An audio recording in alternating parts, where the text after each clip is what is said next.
29 डिसेंबर 2025 ते 29 जानेवारी 2026 या कालावधीत नवी दिल्लीत प्रजासत्ताक दिन परेड शिबिर होणार आहे.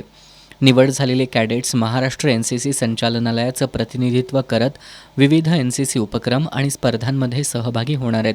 यासह 26 जानेवारी 2026 रोजी होणाऱ्या प्रजासत्ताक दिन परेडमध्ये आणि पंतप्रधानांच्या एनसीसी रॅली परेडमध्ये सुद्धा सहभाग नोंदवणार आहेत. यामध्ये एनसीसी ग्रुप कोल्हापूरच्या 5 मुलं आणि 6 मुलींसह 11 कॅडेट्सची निवड झाली आहे. एनसीसी ग्रुप मुख्यालय कोल्हापूरसाठी हा अभिमानाचा क्षण आहे.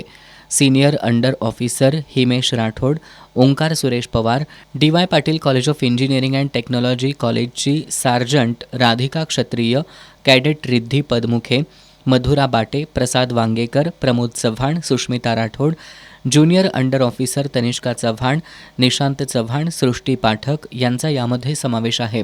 महाराष्ट्रातून एकूण 127 एनसीसी कॅडेट्स परेडमध्ये सहभागी होणार आहेत.